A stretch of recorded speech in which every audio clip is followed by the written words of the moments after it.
আপনাদের ঘরের মধ্যে যদি এই 4টি জিনিস থাকে তাহলে এক্ষুনি সরিয়ে ফেলুন। নবীজি বলেন এই 4টা জিনিস যদি কারো ঘরের মধ্যে পাওয়া যায় তাহলে ওই ঘরের মধ্যে রহমতের ফেরেশতা প্রবেশ করবে না, ওই ঘরের মধ্যে কখনো বরকত হবে না। সম্মানিত দ্বীনী ভাই ও বোনেরা আমার, আমরা অনেকেই বলে থাকি যে হুজুর আমাদের ঘরে কোনো বরকত নেই, আমাদের ঘরে সব সময় অভাব অনটন লেগেই আছে, আমার ঘরে কোনো বরকত পাচ্ছি না, অনেক ইনকাম হচ্ছে, অনেক টাকা পয়সা ইনকাম করতেছি, কোনো প্রকার বরকত পাচ্ছি না, ঘরের মধ্যে অসুস্থতা লেগেই আছে, একজনের পরে আরেকজন অসুস্থতা লেগেই আছে, কোনো শান্তি পাচ্ছি না, ঘরে ঢুকলেই কেমন যেন গায়ের মধ্যে আগুন জ্বলে যায়, অশান্তিতে ভুগে, অশান্তিতে পড়ে যাই, অশান্তিতে জ্বলতে থাকি। এমন অনেকেই আমাদের কাছে এসে বলেন হুজুর কি করা যায়। তো আপনারা যেই ভুলটা আপনারা করছেন, যে 4টা জিনিস আপনাদের ঘরের মধ্যে রাখতেছেন, আপনারা নিজেও জানেন না যে এই 4টা জিনিসের কারণেই, ঘরে থাকার কারণেই আল্লাহ পাক আপনার সেই ঘরের মধ্যে শান্তি দেননি, শান্তি উঠিয়ে নিয়ে গিয়েছে, বরকত উঠিয়ে নিয়ে গিয়েছে, ওই ঘরের মধ্যে রহমতের ফেরেশতা প্রবেশ করবে না।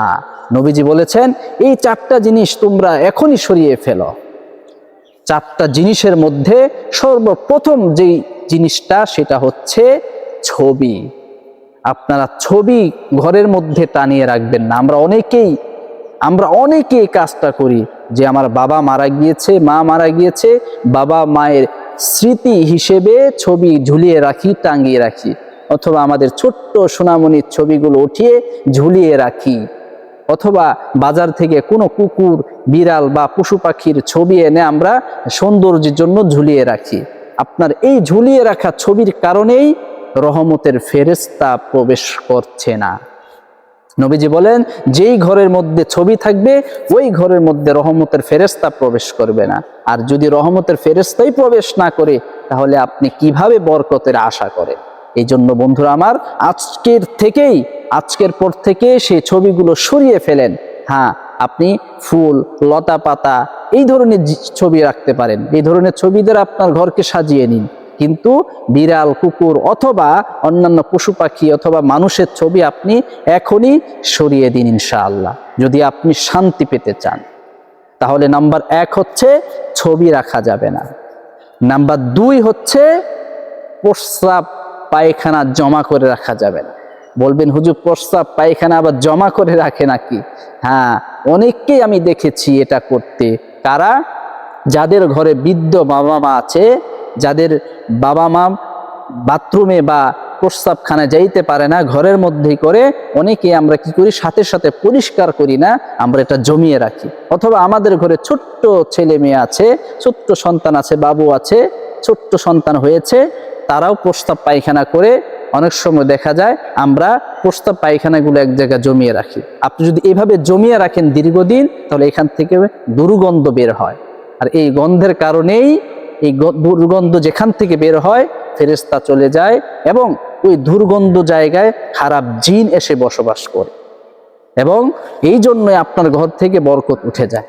তাহলে 2 নাম্বার, ঘরের মধ্যে প্রস্রাব জমিয়ে রাখা যাবে না, পায়খানা জমিয়ে রাখা যাবে না। সেটা ছোট বাচ্চারা হইলেও বা বৃদ্ধ বাবা মার হইলেও এটা সাথে সাথে পরিষ্কার করে দিতে হবে, পবিত্রতা থাকতে হবে, পবিত্র রাখতে হবে। নবীজি সাল্লাল্লাহু আলাইহি ওয়াসাল্লাম হাদিসের মধ্যে বলছেন আত-তুহুরু শাতরুল ঈমান, অর্থাৎ পবিত্রতা ঈমানের অঙ্গ। আপনি ঘরকে সব সময় পরিষ্কার রাখবেন, আপনার মন দিল ভালো থাকবে, আপনি সুস্থ থাকবেন এবং ঘরের মধ্যেও ফেরেশতারা প্রবেশ করবে, আপনার ঘরেও বরকত হবে ইনশাআল্লাহ।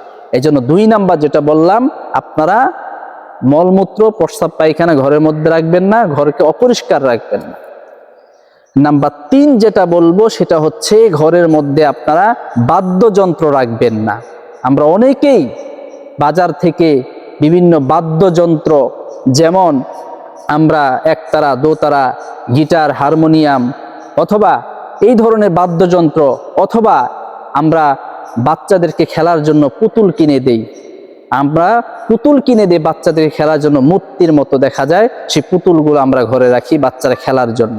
কিন্তু আপনি জানেন না এই পুতুল, এই বাদ্যযন্ত্রের কারণেই ঘরের মধ্যে ফেরেশতা প্রবেশ করে না। কারণ দুনিয়ার মধ্যে এই বাদ্যযন্ত্র, গান বাজনা, অশ্লীল বেহায়াপনা এবং এই মূর্তিগুলো ভাঙার জন্যই, দুনিয়া থেকে চিরতরে সরিয়ে দেওয়ার জন্যই আমাদের নবীজি হযরত মুহাম্মদ সাল্লাল্লাহু আলাইহি সাল্লামের আগমন হয়েছিল দুনিয়াতে। আর আপনি সেই বাদ্যযন্ত্র, সেই পুতুল, সেই মূর্তিগুলো আপনি ঘরে ঢুকাচ্ছেন, তাহলে কিভাবে আপনি বরকতের আশা করেন, কিভাবে শান্তির আশা করেন? এই জন্য 3 নাম্বার হচ্ছে বাদ্যযন্ত্র, পুতুল আপনি ঘরে রাখবেন না। নাম্বার 4, 3 নাম্বার তো বললাম। 1 নাম্বার হচ্ছে আপনি ঘরের মধ্যে ছবি রাখবেন না।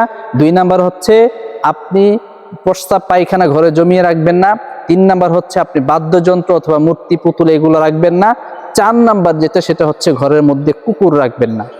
আমরা অনেকেই কুকুরকে ভালোবাসি, কুকুর পালন করি, কুকুর আমাদের ঘরের মধ্যে জায়গা দিই, কিন্তু এই কুকুর যেই ঘরের মধ্যে থাকে সেই ঘরে রহমতের ফেরেশতা আসে না। কারণ কুকুর হচ্ছে একটা নাপাক প্রাণী। আপনারা বলবেন হুজুর কুকুর আমাদের সেফটির জন্য, বাড়ির সেফটির জন্য ব্যবহার করি।